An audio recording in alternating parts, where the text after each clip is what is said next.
Okay. This week's Parshas Shlach.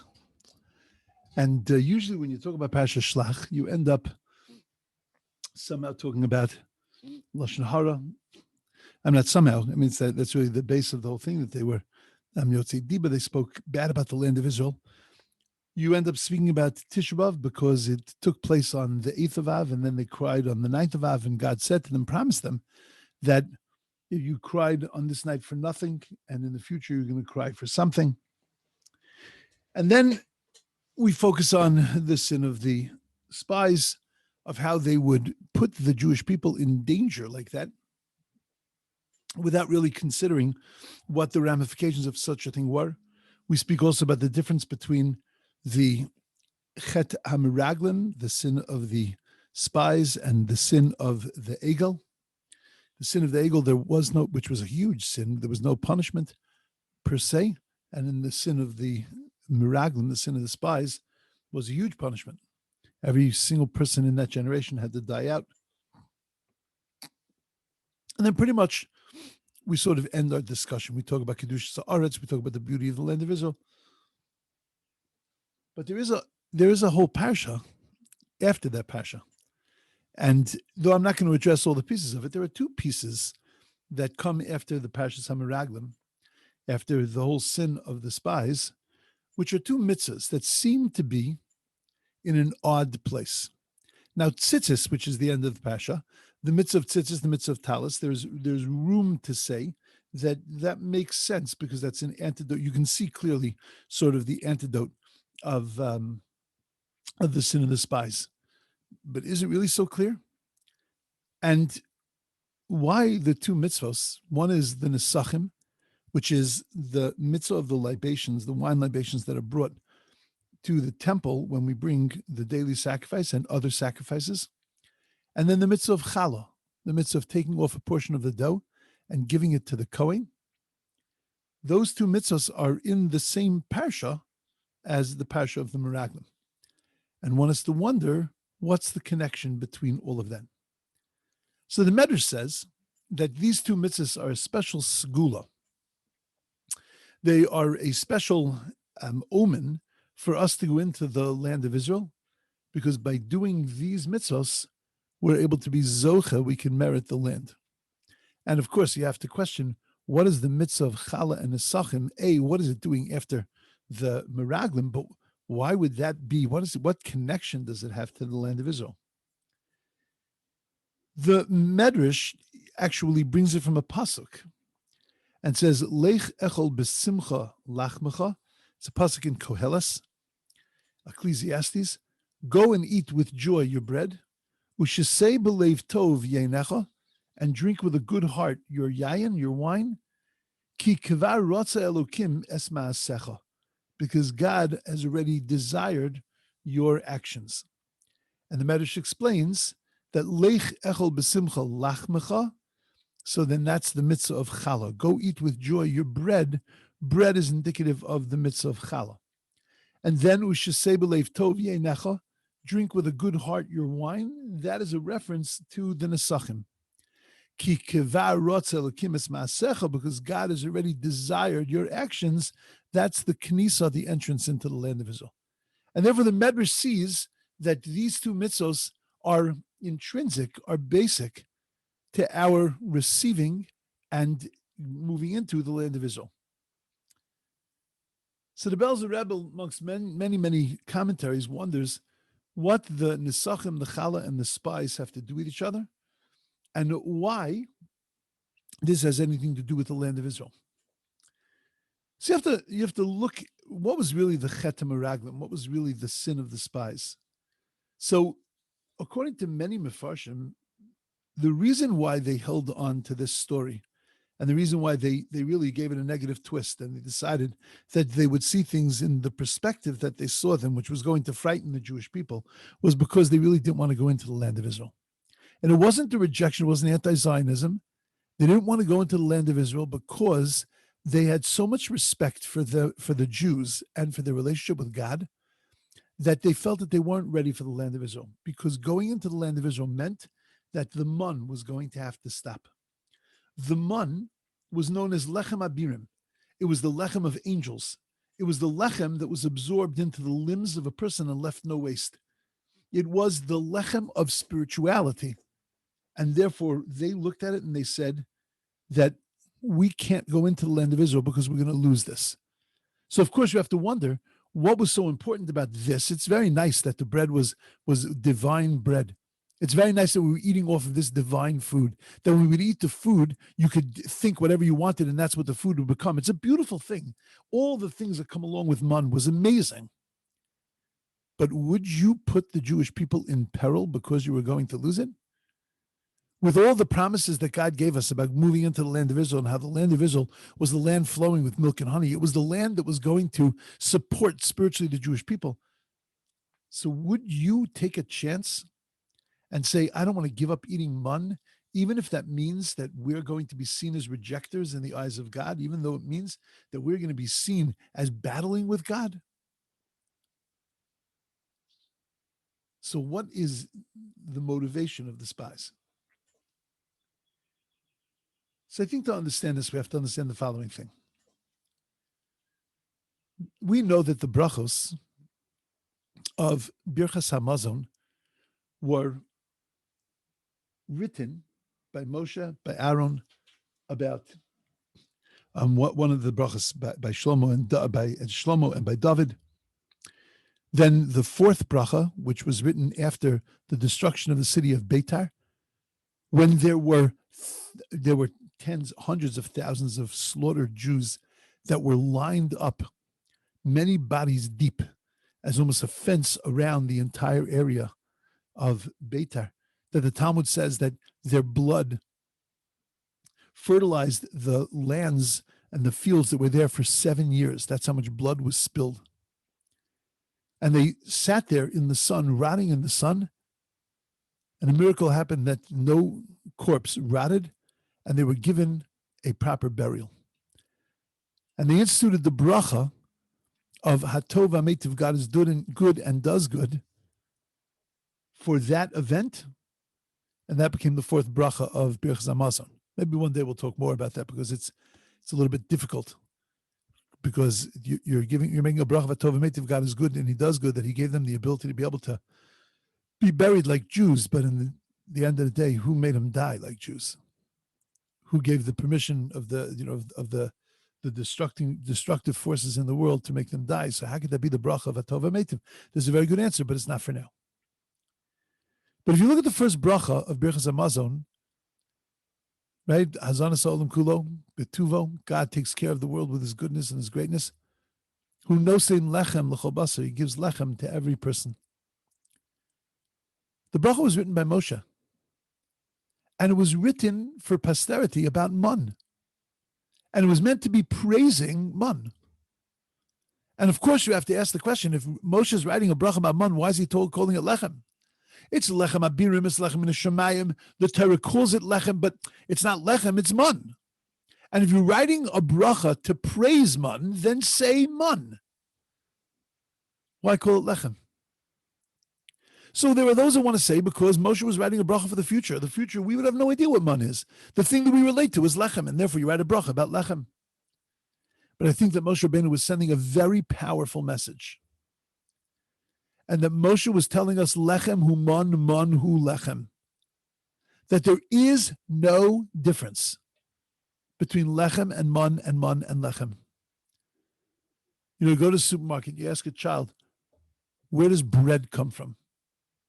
The child will say, from aisle 3.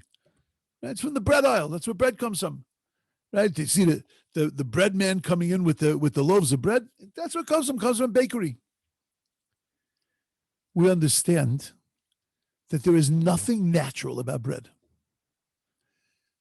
Rabbi Chanan Wasserman, before he died, before he was slaughtered by the Nazis, Yimach Shemam v'Zichron, Rabbi Chanan Wasserman had an opportunity to give a shmooze to his students. And he said to his students, he gave them a mushal. And he said to them, imagine a country bumpkin comes to the city. A city slicker, goes to the country. And he comes to the country and he sees a beautiful, amazing field. And he says to his host, the farmer, he says, that field is gorgeous. And the farmer says, just wait. And the farmer goes and cuts down the field. And the city slicker's going out of his mind. He says, what'd you do? You took these beautiful flowers, these beautiful plants, these things that were growing in the ground. They were vibrant and they were vital, and you cut them down? So he says to him, just wait, you'll see. And he takes them and he husks them. And he takes the beautiful kernels of wheat out of the stalks. And he piles up these beautiful kernels of wheat in these luscious looking piles, these mountains. And the farmer says, the city slicker says, now I understand. And the farmer says to him, just wait. And then he takes those seeds and the farmer proceeds to pound them to grind them and to pound them into dust. And the city slicker thinks that he's going to plot right there. He says to the farmer, what did you just do? You just took these beautiful seeds you could have planted in the ground and you turned them into dust. What's the matter with you? And he says, just wait. And then he takes that dust and he mixes it with water and he kneads it together and he makes the most pristine looking silly putty. And the city slicker says, oh, now I understand. It's so beautiful what you've created. And the farmer says, just wait. And then the farmer takes that silly putty and he sticks it in an oven. And it begins to change colors. And the city slicker is going out, and Caleb is going out of his mind. And he says to the farmer, what are you doing? You're burning the beautiful creation that you made. And he said, just wait. And out of that came 2 beautiful, stunning loaves of bread.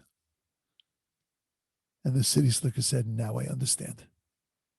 And the farmer said, now you understand. Says Rabbi Chanan, on his way out to be shot, he said, things happen in our world we think we understand, and HaKadosh Baruch Hu says to us, just wait. We get pounded, we get cut down, we get thrown into ovens. But in the end emerges these 2 beautiful loaves. In the end comes Yemais Mashiach, Messianic times. And then we'll understand. And that's the message that he gave his people, that he gave his students before they were taken out and killed. Lechem, which looks so normal, is also the Melechas Hashem. It's the work of God. Bread, which just seems so regular and mundane, it seems so basic to us. It's nothing more than miraculous. That you can take it and pound it, and you can burn it, and you can drown it. And in the end, it emerges stunning. That is the Birchas Hashem, the blessing of God and the miracle of God. Not just when stuff falls down from the heavens and you can think about it and have it taste whatever food you want. Not only is that miraculous, but eating bread is also miraculous. And that's why Moshe Rabbeinu wrote the first bracha, Birchas Hamazon, about lechem, so we should understand that he was really writing it about mun, and lechem is mun. Lechem is no less miraculous than mun. To recognize God in the mun is a no-brainer. You'd have to be fairly obtuse not to be able to see God. But to recognize God in a piece of bread, to recognize God in something regular, so that's a much greater challenge. And that the Meraglim felt was impossible. God told us that ki savo el haaretz, when you come into the land, unetatem kol eitz machal, you're going to plant every kind of fruit tree. Why would that have been the first thing that God describes of what's going to happen in the land of Israel? Because you're going to take this miraculous existence where you saw God coming out of a rock. You saw water every day coming out of a rock. Where you saw clouds of glory protecting you. Where you saw the mun falling down. Where you were living inside of spiritual la-la land. You were living inside of this spiritual bubble. And now you're going to take that same recognition that you're living in a spiritual bubble, but you're not going to see the bubble. Now you're going to see it through trees. Now you're going to see it through planting. Now you're going to see it through plowing, through grinding, and through kneading and through baking. You're still going to recognize the divine, but now you're going to have to recognize the divine through the physical and the mundane. And that's what they were worried about. We don't have the ability to do that. It's too big of a challenge for us. And therefore, HaKadosh Baruch Hu says, you know what you have to do to your bread?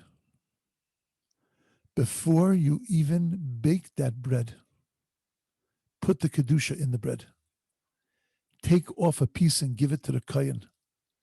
And when you take off that piece of challah, you recognize the divine gift in this bread.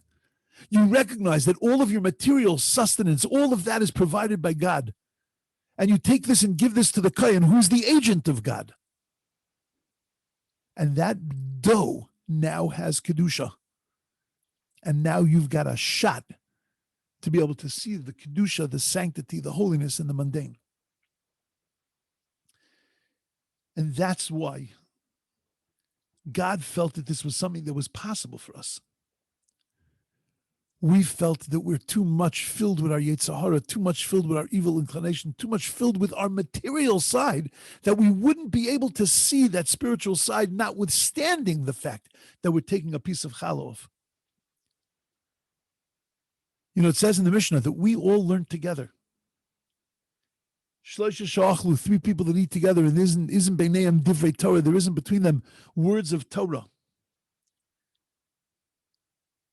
So then it's like they're eating from zivchei mesim, it's like they're eating from the sacrifices of the dead. And we question, why is it 3 that eat together? What about 1 and 2? Don't they need the God also? Don't they need divrei Torah also? Why is it only when 3 people are together? So I saw an amazing explanation that the truth is that every time you sit down at a table, even if you are 1 person at the table, you're 3. You're yourself, you're your positive side, and you're your negative side. You're your Yetzer HaTov and your Yetzer Hara. Shloisha she'achlu, when you sit down, and there isn't divrei Torah, there isn't an elevation of spirituality. There isn't that ability to look at this and to say, this is not just fressing. This is not just eating. It's not just a piece of meat. It's not just a piece of bread. It's something more elevated and special. So then it's like eating from zivchei mesim. Zivchei mesim is the offering of the dead, the offering that brought death into the world. It's like eating from the tree of knowledge. It's like eating like that was done inside of the Garden of Eden. Because in the Garden of Eden, this was gufa, this was the sin of the Eitz Hadas, this was the sin of the tree of knowledge. That we don't feel the Kedusha. We looked at it as just a tree, and not as something that was filled with sanctity, something that was filled with holiness, especially because God commanded us about it. Don't eat from this tree, which means that the food itself, there was something sanctified to it. But we saw it just as beautiful, smell, looked good, it tasted good, it was amazing to behold. And what is that sin? That we're unable to be able to see in our physical world, to be able to see that things are really filled with Kedushas, because we're looking at our world and it's more about us than it is about God. And therefore, when we see physical things, it's about satisfying us. And when we see moments, it's about us. And when things are about us, there is no holiness, there is no sanctity. When it's all about me and my perspective, my ego, and my gain, then there is nothing special. And in the end, what happens is that it all disintegrates. What was the Eitz Hadas? What was that tree of knowledge? So the Brisa says, Tanya, Elon she'achal mimenu adam harishon, the Gemara that says that the tree that Adam ate from, Rabbi Meir says it was geffen, it was a vine, it was wine. Rabbi Yehuda says it was wheat, it was bread. Says the Shalom HaKadosh that it was actually both.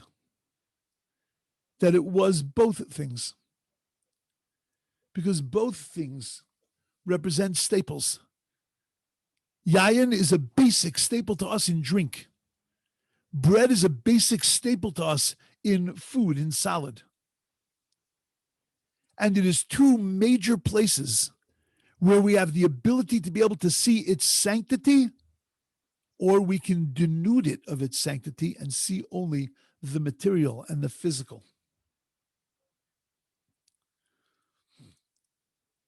Every Shabbos, we make Kiddush on wine and we make Hametzi on bread. Because that's meant to rectify the sin of the Eitz Hadas. When we make a Borei Pri Hagafen on Yayin and we infuse it with its Kedusha, when we take off Challah and make Hamotzi Lechem Min Ha'aretz and we infuse it with Kedusha, it reminds us not to live in the physical, but to imbue the physical with the spiritual, to be able to lift it up and to be able to give it a purpose and an elevation. And that's exactly what the Meraglim said they couldn't do. The Meraglim looked at the bread and at the wine. They looked at the mun and they said, we can't give this up because we don't have the strength to be able to imbue physical things with spirituality. And that's why God puts it in the Torah right there. And he says, oh, yes, you do. When you make that wine, only Torah-dika Jews can make that wine. Only Torah-dika Jews, only Jews that keep the mitzvahs can be part of the squeezing and the processing and the preparation of that wine. When you take a dough, you take a piece of that dough off, that dough itself, the dough becomes elevated long before it's put in an oven. The wine is sanctified, it's elevated long before it gets put inside of a bottle, it gets fermented. And that if you keep your eyes open and recognize, you can take the physical and you can turn it into the spiritual. And therefore, God gave us those two mitzvahs in this week's Parsha, right after the story of the spies. Because God was telling us that everything material, if you do it and look at it and see it in the proper perspective, it's ultimately an opportunity to touch the divine. And that's why the very end of the Parsha is about clothing. It's about tzitzis. Because that's the third place that you can see it. That's the third place that you can get lost in the physical. The clothes are there to enhance me. Clothes are there to make me look beautiful. Clothes are there for me to enjoy them. Clothes are there to cover your nakedness. And that's why God made, after the sin, simple clothing. Then a little more elaborate. But the first shot, simple clothing. To remind us, to remember to see not just the physical, but to look at it and to see the spiritual. That's why this is a precondition for Eretz Yisrael. Because Eretz Yisrael is one cool place to live. Go by the water, Tel Aviv, the mountains. You can get a little snow, a little skiing in. You know, you can go on from the same day. We had this in California too, but you can go on the same day. You can go skiing up on Ar Hermon, and you can go swimming in the ocean, and then go schwitzing down south. You can do it all one day. The land has so many brachas, so many blessings, so many resources. It has to, because everybody seems to want a piece of it. But you could get lost in its resources. You could get lost in its physicality. And that's why HaKadosh Baruch Hu wanted us to understand that what's the precursor? Challah and Yayin. Lechem and Nesachim. Of taking the physical and seeing the spiritual. And when you do that, that's when you're zocha, that's when you merit to live inside of the land. That's the story of the spies. When they came into the land of Israel, they saw physical things. They saw stuff. They saw these like massive fruits. They couldn't process them because they were just looking at stuff. And they didn't see the Kedusha behind the stuff. To merit the land, we have to be able to see past the stuff and to be able to see its Kedusha factor. Ultimately, that's the way all life has to be lived. That every physical thing is a real spiritual experience. And when physical things are spiritual experiences, they're actually much more enjoyable. I had an opportunity to go to a wedding. I mentioned it yesterday. It was, and again, I've done hundreds of weddings. I never had an experience like this in my life because this was all spiritual. The chassan and kala, two special needs young people, beautiful, amazing young people. She's actually from Chicago, and really just amazing people. But they have there's no like filter. It's all, when you talk to them, you're talking to their neshamas, you're talking to their souls. And the whole event was that way. That it wasn't a physical thing. It was a total spiritual experience. Shabbos, we have experiences like that.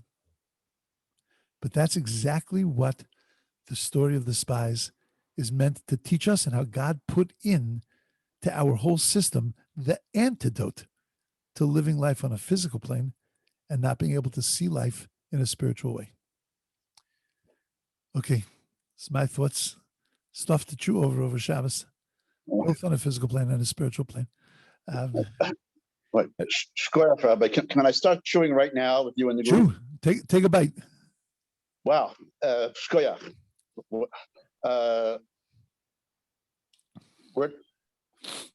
assume that the Bnei Israel had really sincerely thought that it was a mistake to go to Eretz Yisrael for all the reasons you just mentioned.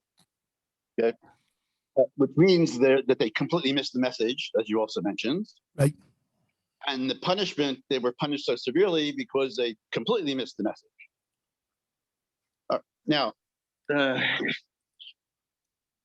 this is like the worst punishment like ever meted out by Kadosh Baruch Hu in terms just in sheer numbers, as far as I know. So Kadosh Baruch Hu is really, that's really interesting. That's interesting. I think the Holocaust might have stepped past it. Okay, all right. Well, I don't know if I would call it a collective punishment for deeds. They did something wrong. Okay. As far as I'm happy to separate the two. Yeah, me too. So I think this is the greatest proof in life, in terms of our Jewish lives and Torah lives, that we just have to do what we're told to do. And maybe that's very brutal and blunt, but our sincere intentions are okay, and what we think is right or wrong, and what we would like, and whatever. At the end of the day, we see what the result was here. We're not getting the message and doing what we're told to do. Is that like the biggest takeaway for us today? It's just think about stuff, question things, but at the end of the day, just do what we're supposed to do, what we're told to do. Your thoughts? I agree with you, but I want to twist that a little bit. Sure. The little twist that I want to put on it is that there is no question at the end of the day we have to do what we have to do. But I think that God was sending us actually a pretty profound message here, that to do what you're supposed to do, you can actually come to an understanding of that in your life. Because if you keep your eyes open, you can recognize that everything you're looking at is not physical, it's spiritual. You have the potential to be able to do that.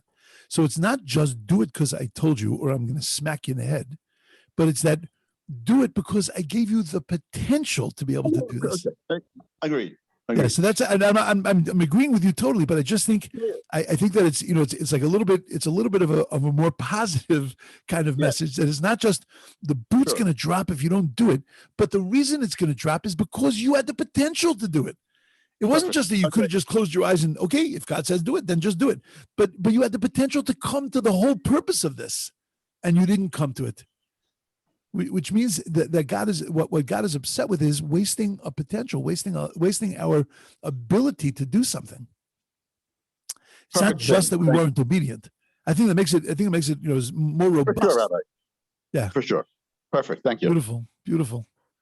I have a question. Yes, please. I'm listening.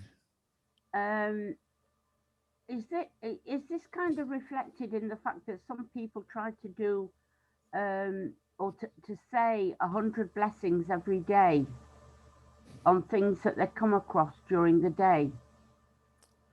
Yes. And the reason that it's connected is because what 100 blessings do for us is that they give us the ability to be able to imbue everything that we're doing with a godliness. The truth is, we need something to be said before the bracha to remind us that when we say the bracha, we actually have to be thinking. Because otherwise the bracha does nothing other than fulfilling an obligation that we have to make a bracha. I'm saying it a little bit tongue-in-cheek, but in other words, we often forget what the bracha is supposed to be doing and how to recite the bracha with a little bit of kavana, so that it could do its magic, which is to turn that piece of food into something spiritual.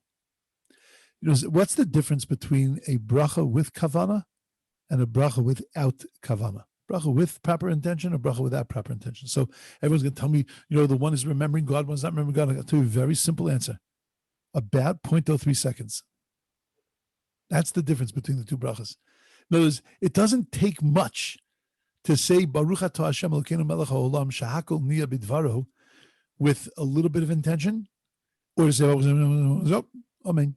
Right? It doesn't. The difference between them is a small, tiny second, but it's a world. It's a huge world, because the one fulfills an obligation, and the other brings you closer to the spiritual experience that you're meant to have when you're eating that food. So can you just tell me what is the bracha that they say when they're doing these 100?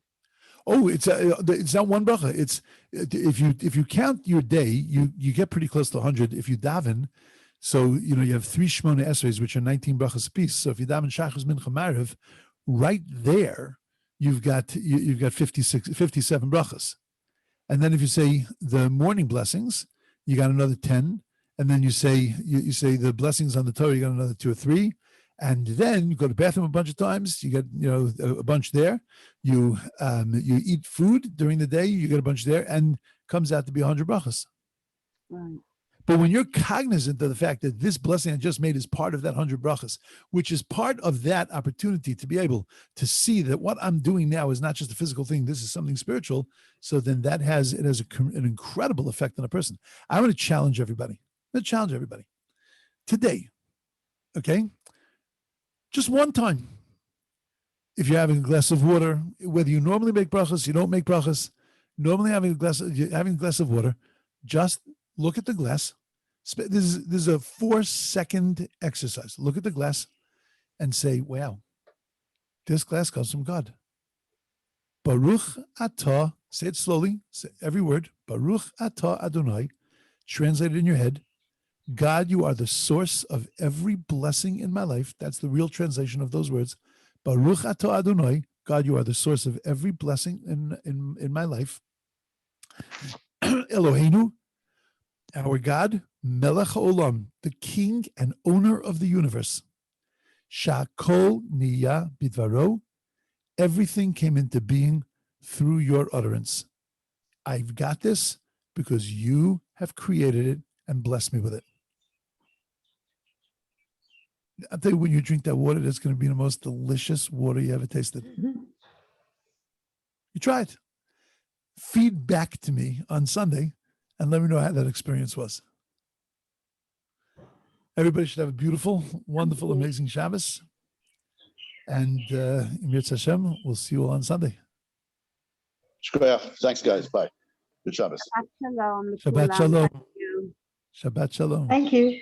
Shabbat shalom. My pleasure. Shabbat shalom. Thank you so much. Shabbat shalom.